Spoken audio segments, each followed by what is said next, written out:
बिस्मिल्लाहिर्रहमानिर्रहीम। अस्सलाम वालेकुम नाज़रीन, मैं हूँ महरीन सब्तैन, देख रहे हैं आप मेरा यूट्यूब चैनल। नज़ीम, 2000 केस में शैला रज़ा साहिबा का किरदार जो है वो किसी से छुपा हुआ नहीं है। शैला रज़ा ने बहुत इसमें एफ़र्ट की। सिंध हुकूमत को अगर मैं एक साइड पर भी रखूँ, क्योंकि मुझे ऐसे लगता है, ये मेरी अपनी एक एनालिसिस है कि जिस वक्त IG सिंध जो है उनको सिंध हाई कोर्ट के हुक्म पर शो कॉज दिया गया, फिर दूसरे IG सिंध आए, ये मामला जो हैं थोड़े से नागवार गुजरे होंगे यकीनन सिंध हुकूमत को, लेकिन सिंध हुकूमत का एक बड़ा इनपुट रहा है। जो चीज़ सच है उसको मानना चाहिए। जहाँ तक शैला रज़ा साहिबा का किरदार है, मैं समझती हूँ कि उन्होंने अपने किरदार से बढ़कर इसमें इनपुट दिया, यानी कि ना सिर्फ एक पॉलिटिशियन होने के नाते से, शेल्टर होम ये सब उनके अंडर आते हैं उस होने के नाते से, बल्कि एक माँ होने के नाते से। ख़ास तौर पे शैला रज़ा जो है उन्होंने अपने 2 बच्चों को खोया है और वो इस दर्द को बड़े अच्छे से समझती हैं। 2 बच्चे इनके दुनिया में नहीं रहे, लेकिन वो इस गम से आशना है कि एक माँ बाप के दिल पर क्या गुजरती है। उन्होंने पूरी अपनी कोशिश की, लेकिन फिर भी ऐसा क्या हुआ कि वो शेल्टर होम्स जो शैला रज़ा के नीचे काम करते हैं, जिनकी तमाम तर एक्टिविटीज़ के बारे में शैला रज़ा जैसी शख्सियत को हर वक्त वाकिफ़ होना चाहिए, उनके भी फरिश्तों को ख़बर ना हो सकी और सुबह 5 बजे दुआ ज़हरा को वहाँ से निकाला जाता है, 7 बजे जहाज़ में बिठाया जाता है और उसको वहाँ से आनन फानन कराची से लाहौर मुंतकिल कर दिया जाता है, जहाँ से उसको फिर ज़हीर की फ़ैमिली के हवाले भी किया जाता है। ये तमाम तर मामला क्या है? क्या दुआ ज़हरा के मामले में शैला रज़ा अपना किरदार निभा ना सकी, उन्होंने निभाया नहीं, या फिर मामला कुछ और है? क्योंकि मैं फिर वही जो बात बार बार करती हूँ कि ये एक गैंग है, इसके ताने बाने जो है ये बड़े असर रसूख वाले लोगों से जुड़ते हैं और फिर जिस तरह की बात करती हैं शैला रज़ा, मुझे इसमें बड़ी हकीकत नज़र आती है कि कुछ तो है जिसकी पर्दादारी है। ज़रा मैं अब आपको बताती हूँ कि कैसे दुआ ज़हरा को वापस लाया जाएगा और दुआ ज़हरा जो है उसे कैसे एक बग़ैर किसी नॉलेज के उसको वहाँ से, यानी कि किसी भी किस्म का इंफॉर्मेशन उस वक्त शैला रज़ा को नहीं थी। ये बड़े अहम इंकशाफात उन्होंने किए हैं। वो क्या है मैं ज़रा आपको बताती हूँ। शेल्टर होम से दुआ को किसके कहने पर निकाला गया था? क्योंकि लोगों ने ये तक इल्ज़ामात लगाए कि जी शैला साहिबा को सब कुछ पता था, ये सब कुछ सिंध हुकूमत के जानते बूझते में हुआ और बच्ची को यहाँ से भेज दिया गया। यहाँ तक कि जो मेरी नॉलेज में बात आई है वो ये भी है कि दुआ ज़हरा के वालिदैन को बार बार वर्गलाया गया, यानी वर्गलाया शायद लफ्ज़ गलत हो जाएगा, लेकिन उनको ये कहा गया कि देखिए जी यहाँ तो शैला रज़ा भी आपके साथ खड़ी नहीं हुई और उन्होंने देखें आपके साथ क्या किया। लेकिन शैला से जब ये सवाल किए गए तो शैला कहती हैं कि दुआ ज़हरा और निमरा जो है वो दोनों सिंध की बच्चियां हैं और मेरा एक वादा था कि मैं इन बच्चियों को वापस लेकर आऊँगी, तो मैंने वो वादा पूरा किया। वो कहती हैं कि मैंने वालिदैन को free of cost legal aid भी दिया, मेरे ही अपार्टमेंट्स के साथ दारुल अमान है जिसमें उन्हें रखा गया है। अब वो कहती हैं कि मुझे नहीं मालूम कि जजेस को कैसे चलना है, उनके दिमाग में क्या चल रहा है, वो क्या सोचते हैं। मैंने बड़ी ईमानदारी के साथ ये केस लड़ा। और निमरा की वालदा को कहती हैं मैंने फ़ोन किए, दुआ ज़हरा के घर में खुद गई, बच्चियाँ आईं, मैं नहीं समझती कि इसमें मेरी कहीं पर कोताही है। बेसिकली उन्होंने इस बात की वजाहत की है कि ये मेरी इन्फॉर्मेशन में नहीं था कि उनको इस तरह से ले जाया जाएगा और फिर उनको वापस नहीं लाया जाएगा, जबकि ट्रायल कोर्ट में भी ये केस चल रहा है और ट्रायल कोर्ट में चलते हुए इन दोनों को यहाँ पे पेश होना ज़रूरी है। लाहौर हाई कोर्ट के ऑर्डर्स भी हैं कि इन बच्चों को वहाँ पर पेश होना होगा जब जब उनको बुलाया जाएगा। तो वो कहती है कि निमरा 45 दिन और दुआ ज़हरा 51 दिन के बाद बाजियाब हुई, फिर वो सिंध भी लाई गई। अब वो कहती हैं कि जब आमतौर पर बच्चियाँ लाई जाती हैं, उन्हें थाने लाया जाता है, हमें जब इत्तला मिलती है तो हम वहाँ जाते हैं, उनसे मिलते हैं। वो कहती है मैं रात को ही थाने पहुँची, मैंने बच्चों को दिलासा दिया, इस केस में ऐसा बिल्कुल भी नहीं हुआ। वो कहती है कि दुआ ज़हरा के केस में ऐसा नहीं हुआ।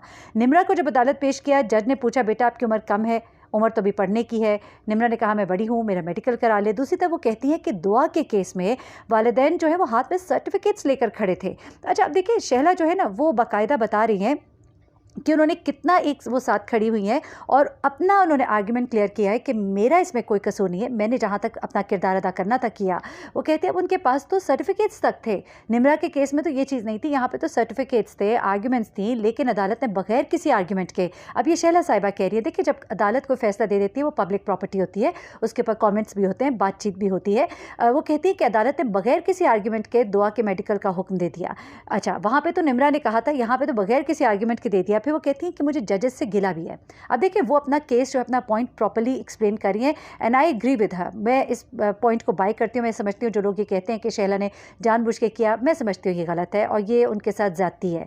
वो कहते हैं कि मुझे जजेस से गिला है, किसी भी सूबे में एज डिटर्मिनेशन के लिए मेडिकल नहीं कराया जाता, नादा के डॉक्यूमेंट्स को सच माना जाता है। जब आपके पास नादा के डॉक्यूमेंट्स मौजूद है, मैं भी तो यही बात करती हूँ, मैंने भी हमेशा ये कहा कि भाई नादा के डॉक्यूमेंट्स पे किस लिए हैं, फिर आप नादा के डॉक्यूमेंट्स को ख़त्म कर दें। आप कही है कि ठीक है जी, आइंदा से नादर के डॉक्यूमेंट्स नहीं चलेंगे, फिर लोगों के सबके हड्डियों के टेस्ट और एक्सरे टेस्ट कराया करें और उसके बाद आप फैसला कर दिया करें। अब वो कहते हैं कि नादर के डॉक्यूमेंट्स को सच माना जाता है। अगर आपके जहन में कोई शक व शुबा था तो दुआ को पहले दारुल अमान भेजते, फिर वेरिफिकेशन के लिए पेपर्स भेज देते। वो कहती हैं कि हमें ये पता चला है। अब मैं आपको बता रही हूँ वही बात जो मैंने भी पहले की थी कि डॉक्टर ने किस तरह से ये रिपोर्ट बनाई और क्यों फिर उसको मुअत्तल भी किया गया। उन्होंने कहा कि हमें ये पता चला कि ये पुलिस सर्जन एज सर्टिफिकेट था, ठीक है। इसमें पुलिस सर्जन के कहीं पर काउंटर साइन भी नहीं थे। जिसने मेडिकल किया वो एशियंस सिग्नेचर किसी और डॉक्टर के थे, मेडिकल किसी और डॉक्टर ने किया। हमारा भी यही कहना था, मैंने भी आपको पहले यही कहा था कि ये मेडिकल सर्टिफिकेट बड़ा ही फेक लग रहा है। किस तरह से मीडिया पर आ जाता है, किस तरह से सिर्फ एक ही डॉक्टर के साइन है, ना कोई मेडिकल बोर्ड बना है। अब वो कह रही है कि डॉक्टर कोई और था जिसने मेडिकल किया, सिग्नेचर किसी और के। ये एक और बड़ा इंकशाफ है। फिर वो कहती हैं कि अदालत ने लड़की को फ्री विल दिया कि लड़के के लिए कोई ऑर्डर नहीं किया। उसके बाद सारे ऐसे लगता था जैसे बच्ची को फैसिलिटेट कर रहे हैं, उसको उसके लिए चीज़ों को इजी कर रहे हैं या उस लड़के के लिए इनफैक्ट चीज़ों को इजी कर रहे हैं। मुझे ये समझ आती है शैला रज़ा साहिबा की बातों से। अच्छा, फिर शैला रज़ा जो है चूँकि वो वुमेन डेवलपमेंट की मिनिस्टर भी हैं और उन्होंने इस तमाम तक केस को देखा भी, तो उनसे पूछा गया कि भाई ये पुलिस को दुआ को सिंध में रखना चाहिए था, पंजाब भेज दिए, उनके इतने महंगे टिकट भी करवाए गए, तो ये सब कुछ क्यों है। तो उन्होंने कहा कि देखिए मैं वुमेन डेवलपमेंट की मिनिस्टर हूँ, मैं दिफा का मैं क्या दिफा करूँ और ना करूँ, लेकिन यह है कि मैं अपनी मिनिस्ट्री बच्चों की खातिर कुर्बान कर सकती हूँ और मैं कहती हूँ बार बार के जजेस के फैसले गलत हैं। ये एक बहुत बड़ा उनका बयान था। उन्होंने कहा कि ये फैसले आवाम की प्रॉपर्टी होते हैं, इस पर तनकीद या डिसएग्री करना हमारा हक होता है। अच्छा, वो कहती है कि निकाह खां कहता है कि दुआ 18 साल की है, मेडिकल रिपोर्ट में दुआ को 17 साल का बताया गया, जबकि दुआ के वालिदैन की शादी को 17 साल 1 माह हुए हैं, उनका निकाह नामा बतौर सबूत मौजूद है। तो इतनी सी बच्ची को ये सब कुछ कौन बता रहा है कि ये सब आईने पाकिस्तान के तहत वो कर रही है। यही बातें जो शैला रज़ा कह रही है, यही बातें हम भी रोज़े अव्वल से कह रहे हैं, लेकिन फिर भी पता नहीं क्यों उन लोगों को समझ नहीं आ रही जो ये कहते हैं कि ये सब कुछ जो है ये सिर्फ पसंद की शादी है। और ज़हीर जो है वो बड़ा ही नेक इंसान है जिसने लोगों की बच्ची को यूँ अगवा किया और उसके बाद वो वालिदैन जो है वो तड़प रहे हैं, लेकिन यहाँ पर ये विक्ट्री के निशान बनाते फिर रहे हैं। तो ये तो बड़े बड़े सवालात हैं जो कि उठाए जाएंगे। अब कुछ और अहम चीज़ें मैं आपके सामने रख देती हूँ, क्योंकि प्लांटेड इंटरव्यू था और ये समझिए कि उनके गले पड़ गया है, क्योंकि बड़े बड़े इंकशाफात हैं। ज़हीर के हवाले से कुछ ख़ास बातें दुआ की वालिदा ने बताई हैं और वो सब कुछ मैं आपके सामने रख देती हूँ, क्योंकि इंटरव्यू इसको बड़ा स्पॉन्सर्ड भी कहा जा रहा है। कुछ लोग ये कह रहे हैं यहाँ पे जी एक मशरूब पड़ा था, उसका बार-बार नाम लिया जा रहा था, फिर साथ ही ये स्क्रिप्टेड था क्योंकि दुआ किसी की तरफ देख रही थी। हर सवाल लेने के बाद कैमरे को बंद किया जाता था। इसका मतलब ये है कि सवाल पहले समझाया जाता था, फिर उसका जवाब लिया जाता था और फिर बंद किया जाता था, फिर दूसरा सवाल समझाया जाता था, फिर उसका जवाब दिया जाता था। यानी कि बहुत ही ज़्यादा ओवर एडिटेड, यानी कि बेतहाशा की भी एडिटेड वीडियो है। तो एक लड़की जिसके जहन में कोई डर खौफ ना हो और जो सच बोल रही हो, तो उसको मेरे ख्याल से इतनी एडिटिंग की तो ज़रूरत पड़ती ही नहीं है। फिर वो कहते हैं कि अब दूसरी बात जो है दुआ के बारे में जब बात की जाती है, तो दुआ जब अपने बारे में बता रही है, मुख्तलिफ बातें कर रही है, तो उसे अंदाज़ा हो रहा है कि उसके माँ बाप ने उसे कितने लाड प्यार से पाला। एक तरफ तो वो कह रही है फ़लाना सख्त था और ये सख्त था, लेकिन एक तरफ वो बता रही है कि मैं पिज़्ज़ा खाती हूँ और ये चीज़ें खाती हूँ, जिससे आप अंदाज़ा लगा सकते हैं कि ये पिज़्ज़े नूडल्स ये कौन से वालिदैन खिलाते हैं जो अपने बच्चों से प्यार करते हैं। सेहत के लिए अच्छे हैं कि नहीं है ये एक और बात है, लेकिन एक लाड प्यार से पालने वाले वालिदैन हैं, इस बात में कोई शक व शुबा नहीं रह जाता जब वो अपने तौर तरीके और रहने के तरीके बताती है। अच्छा, फिर उसके बाद वालिदा ने कुछ ख़ास चीज़ें बताई हैं। जिस तरह से उन्होंने कहा कि मेरी बेटी जो है उसकी, मैंने आपको पहले भी बताया था कि गद्दी उसके नीचे रखी हुई है, गद्दी उसके पीछे रखी हुई है, उसकी हाइट को बड़ा दिखाने की कोशिश कर रहे हैं, उसके सर पर दुपट्टा डाला जा रहा है, फिर उसके सर से कभी दुपट्टा उतरवाया जा रहा है, फिर उसके वज़न के बारे में कहा कि जी 30 किलो उसका वज़न, कहाँ से 17 साल की बच्ची का, देखें हो भी सकता है लेकिन एक बच्चे का ये वज़न है जो आप अगर देखें 30 से 35 किलो। फिर मेडिकल एक्सपर्ट जो है अच्छा, फिर उसके बाद आप देखिए कि जिस तरह उसका मेकअप किया गया, उसके कपड़े बदले गए, उसको ज्वेलरी पहनाई गई, ये तमाम चीज़ें बताती हैं कि ये बच्ची जो है इसकी उम्र जो है वो छोटी है और ये तमाम हरकतें हमें भी, हम मीडिया में पता है, ये तमाम तर तब किया जाता है जब किसी बच्चे की उम्र को बड़ा करके दिखाना होता है। अच्छा, उसके बाद दुआ जब अपने वालिद से मिली, वालिदा ने बताया कि वो रोए, बेटी भी रोई और बच्ची ने वालिदैन के साथ जाने का ख्वाहिश का इजहार किया।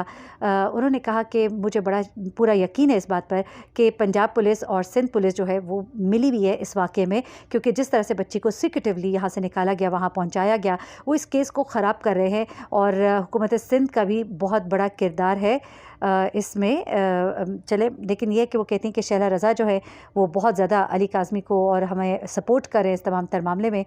और कुछ चीज़ें उन्होंने जो बताई हैं कि ये ख़ास तौर पे ये जो ज़हीर का बैकग्राउंड है, वो कहती हैं कि इसकी वालिदा ने कभी कोई रिश्ता नहीं भेजा, ये लोग झूठ बोलते हैं। हमें पता होता, वरना हम लोग एफआईआर में बच्ची का नाम हम लड़के का नाम देते, हमें तो आइडिया तक नहीं था। ये हमारे घर में पुलिस हर वक्त मौजूद थी, हर जगह को चेक किया जा रहा था, लेकिन कहीं कोई वो ख़त होता तो कुछ तो मिलता ना, कोई तो चीज़ हाथ में आती।